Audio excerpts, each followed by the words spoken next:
मैं नाम दे रहा हूं सिस्टम। क्यों? क्योंकि मैं आपको समझाऊंगा कि ये सिस्टम है, ये कोई उल्लू बनाने का धंधा नहीं है। ये एक ऐसा सिस्टम है कि जहां पे जुड़ने के बाद मेरे जैसा व्यक्ति महीने का लाख सवा लाख रुपया ले सकता है।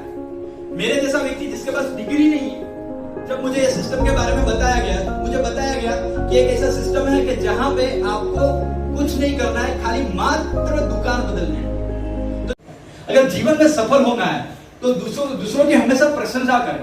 उसने वो काम कैसे किया उसके बारे में चेक करें। कई सारे लोग क्या बोलते हैं, अमीर लोगों का तो वो बोलते हैं कि उनका भाग्य साथ था, उनकी लक्ष्मी जी साथ थी, उनके कर्म अच्छे थे। सर ये सब गलत बात है। क्यों? क्योंकि आपको उसके पीछे क्या चल रहा है वो आपको देखना है, उसने पीछे क्या मेहनत की है वो आपको देखना है। एक लड़का चीन के अंदर, उसके माँ बाप गाना गा रहे हैं, माँ बाप सोच रहे कि मेरा जो बच्चा है ना ये गाना गाएगा, बहुत अच्छा कलाकार बनेगा, पर उसके दिमाग में क्या चल रहा है पता नहीं चल रहा है। क्या कर रहा है पता नहीं चल रहा है। वो गाँव में घूम रहा है तो देखा एक दिन बाहर के लोग आए और वो कुछ इंग्लिश में बात कर रहे थे, तो लड़का उनके पीछे पीछे चला गया। बोले ये क्या बात कर रहे हैं? क्यों?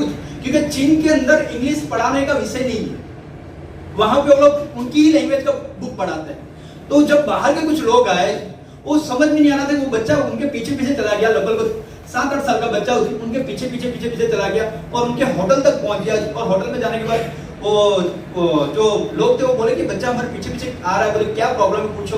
तो उसने उनको पूछा होटल वाले ने, भाई बच्चा क्या? बोले सर जी ये बात बताओ कि ये कौन सी लैंग्वेज बोल रहे हैं, ये क्या बोल रहे हैं, कुछ समझ में नहीं आ रहा है। बोले वो इंग्लिश बोल रहे हैं। तो उसने बोला मुझे सीखना है सर, मुझे इंग्लिश सीखना है। बोले कैसे? बोले यहाँ पे तो कोई विषय नहीं है। बोले एक काम करो, मैं आपके होटल में झाड़ू पोछे का काम करूंगा, मुझे आपके होटल में रख दो, क्योंकि आपके होटल में कई सारे लोग बाहर के आते हैं तो वो लोग कुछ भी बोलेंगे तो मैं उसको सुन के सीख लूंगा। तो वो लड़के ने लगभग 4-5 साल वहां पे उस होटल में काम किया और जो भी आते जाते उसने वो लैंग्वेज सीख ली।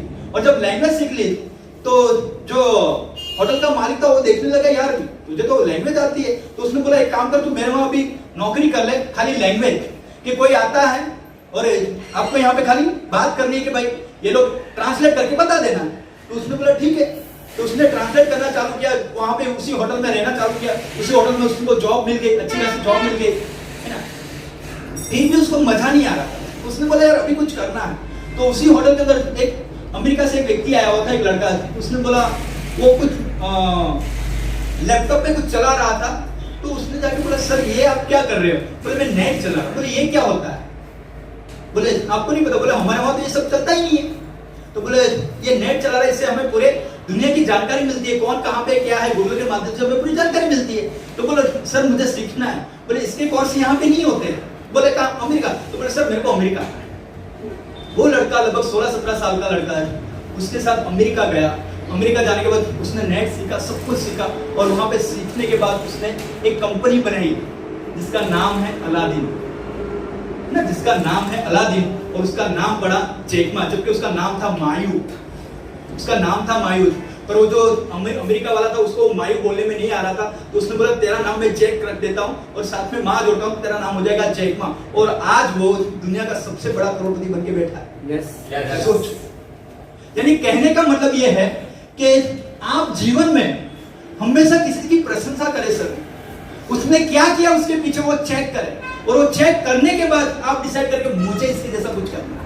और हमेशा नई चीजों को सीखने के लिए आप हमेशा तैयार रहो कि मुझे कुछ सीखना है, मुझे कुछ करना है। जब तक ये चीज आपके अंदर नहीं रहेगी तब तक आप आगे नहीं बढ़ पाओगे। ऐसा कोई भी काम ना करें जिसके लिए बाद में पछताना पड़े। जीवन में याद रखना सर, आप कौन सा काम गलत है कौन सा काम सही है ये आपका मन जानता है, पर अगर आपको लग रहा है कि ये सही है कि गलत है समझ में नहीं आ रहा है, किसी भी एक अच्छे व्यक्ति को, किसी भी अपलाइन को उसके बारे में पूछ लो। पूछने में कोई नुकसान नहीं होगा सर, पूछने में कोई नुकसान नहीं होगा। अगर नहीं पूछोगे तो मेरी तरह आप चेन्नई की ट्रेन में बैठ जाओगे सर। अब बोलोगे सर कैसे है? एक बार हुआ था कि मेरा मीटिंग था गया के अंदर। गया से मैं मुगलसराय आया। मुगलसराय आने के बाद मेरा थोड़ा तबियत खराब था, रात को 10 बजे का ट्रेन था। तो मैं राह देख रहा था, बारिश का मौसम चालू था, करूं क्या समझ में नहीं आ रहा था, बुखार चढ़ रहा था। और उस मुगलसराय जो अपने हिंदुस्तान का सबसे बड़ा प्लेटफॉर्म है, वहां पे बैठने के लिए भी जगह नहीं थी। मैं जैसे जैसे एक जगह पे बैठा था, ट्रेन की राह देख रहा था, पर वो ट्रेन 10 बजे वाली थी। वो आधे घंटा लेट करते करते सुबह 5 बजे आया। तो मैं किसी को पूछा नहीं और डायरेक्ट चढ़ गया। चढ़ने के बाद जब मैंने लगभग मैं 5 बजे चढ़ गया, सो गया। सोने के बाद लगभग 9-10 बजे मेरा नींद उड़ा। तो नींद उड़ने के बाद मैंने जब आँख खुली तो देखा तो आजू बाजू में सब लोग धोती पहन के और एक गमछा डाल के। मैं बोला यार ये लोग कौन से हैं? तो मैं उनको पूछने लगा भाई क्या है? तो वो लोग अपनी भाषा में कुछ बोलने लगे, कुछ समझ में नहीं आ रहा था। मैं टेंशन में आ गया। मैं बोला यार ये कौन सी ट्रेन में चढ़ गया? समझ में नहीं आ रहा था। मैं हक्का बक्का हो गया, क्या करूं। तो एक वहां पे एक महिला बैठी थी। मैंने उनको जाके बोला दीदी एक बात बताओ, भुसावल कब आएगा? महाराष्ट्र में भुसावल करके गाँव है। बोला वो कब आएगा? बोले भुसावल? बोले वो तो ये रूट पे आता ही नहीं है। बोला क्या बात कर रहे हो, ये रूट पे नहीं आता, ये ट्रेन कहाँ जाएगी? बोले ये ट्रेन तो चेन्नई जाएगी। तो समझ में आ रहा है? किसी को पूछने से वो नुकसान नहीं होता। वो दीदी ने बोला भैया कुछ टेंशन मत लो, इसके पीछे आपकी ट्रेन होगी, आप वाराणसी उतर जाना। और उसने मुझे वाराणसी उतारा। अगर उसने वाराणसी नहीं उतारा होता तो शायद आज की मीटिंग हमारी चेन्नई में होती। तो कहने का मतलब ये पूछ लो, कोई फर्क नहीं पड़ेगा, छोटा बड़ा कोई हाँ या ना अच्छा जवाब आपको मिल जाएगा। ओके, दिमाग को खाली ना रहने दे और अपने आप को व्यस्त रखे। सबसे मेन पॉइंट ध्यान से सुनिएगा, दिमाग को कभी भी खाली ना रहने दे सर, कभी नहीं। क्यों? ये जब भी खाली होगा ना तो आपको सब खाली परेशानी के सिवा आपको और कुछ दिखाएगा नहीं, आपको समस्या के सिवा और कुछ दिखाएगा नहीं। और जब भी आप बहुत कठिन परिस्थिति में चल रहे हो, इधर मांगने वाला उधर मांगने वाला, बिजनेस नहीं बढ़ रहा है, सब परेशानी जब घेर लेना, तब एक काम करो, खुद को खाली मत रखो। खुद को कोई भी आपको लगे वीडियो देखना है देखो, मूवी देखना है देखो, खाली मत रहना। क्यों? खाली नहीं रहोगे तो आपको लगे ये पंखा है, इस पंखे के ऊपर एक डोरी लटक रही है और उस पे मैं लटक रहा हूं। ये होगा सर। क्यों? क्योंकि जब सभी रास्ते बंद होते हैं तो दिमाग भी हैंग मार जाता है। हैंग समझ में आता है? Yes. हैंग समझ में आता है? Yes. फिर हम करते हैं ये चल क्यों नहीं रहा है, ये मोबाइल क्यों? अरे भाई वो हैंग मारा हुआ है, उसको रुक, शांति रख, वो थोड़ा सा समय दे उसको, थोड़ा सा समय देगा, बाद में वो धीरे से चलेगा। जब भी बुरी आने दो, बुरी परिस्थिति आती है आने दो। क्यों? क्योंकि वो बुरी परिस्थिति की वजह से आपके अंदर कुछ बदलाव होने वाला है, आपके साथ कुछ अच्छा होने वाला है। अगर आपके साथ समस्या आ रही है, प्रॉब्लम आ रही है, तो आप बहुत खुशनसीब हो सर।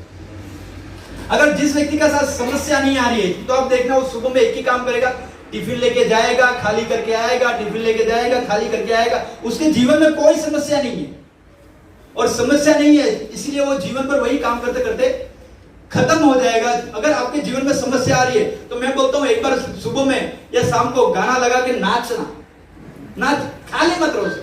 और जब भी मैं परेशान होता था, अपलाइन गाली देती थी, कोई भी व्यक्ति मुझे छोड़ के जब चला जाता था, है ना, बहुत गुस्सा आता था। जब मेरी मिसेज जो है उसकी मम्मी भी कई बार बोलती थी कि किसके साथ शादी कर दिया, इसके पास तो टाइम ही नहीं है, 1700 रुपया कमाता है। तो मैं एक ही काम करता था, गाना बजा के एक बार आजा नाचो, खुश रहो, बस दिमाग को खाली नहीं रहने देना। अगर दिमाग खाली रहेगा तो कुछ न कुछ ऐसा सोचेगा, आपको लगेगा कि ये पंखा है और एक मैं हूं और बीच में झूला लटक रहा है।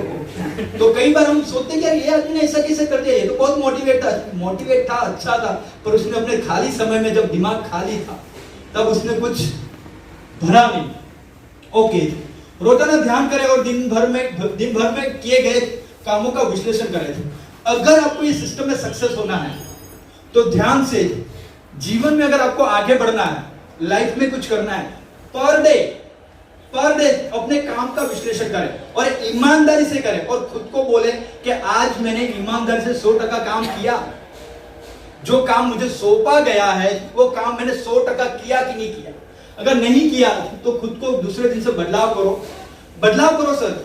अगर आपको खुद के ऊपर गुस्सा नहीं आ रहा है, खुद के अंदर कमी नहीं दिख रही है, तो आप 100% मान लेना कि आप अभी गलत रास्ते पे हो।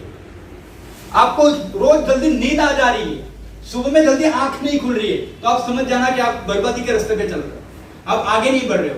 अगर जिसको भी पढ़ रहे हो, अगर वो अपना प्लान चेक करे, कोई भी काम चेक करे, जब आप चेक करोगे तो आपको लगेगा कहीं ना कहीं मैं गलत हूं, मुझे अगले दिन से सुधार करना चाहिए। मैं आज कितनी भी अच्छी मीटिंग दे दूं, फिर भी अगले महीने में इससे बेटर ही दूंगा, इससे ही बेटर दूंगा। आप मुझे जब भी मिलोगे, मैं अपने आप को बेटर बनाने के लिए मैं तैयार रहता हूं। अपने अंदर क्या क्या कमी है, ये जो वीडियो चल रहा है, ये जो शूटिंग हो रही है, ये शूटिंग भी मैं बार बार देखता रहूंगा, कई बार इस वीडियो को देखूंगा। कई शब्द मुझे बोलने चाहिए, कौन सी कहानी मुझे, हर एक चीज अगर मैं वो स्टडी नहीं करूंगा तो आपके सामने मैं कभी अपडेट होके नहीं आऊंगा, और अगर अपडेट होके नहीं आऊंगा तो फिर वही 2 GB 4 GB, और अभी बहुत जल्दी 5 GB आने वाला है। अपडेट हो जाओ साहब, 2022 के अंदर आप और हम मिलकर तहलका मचाने वाला है।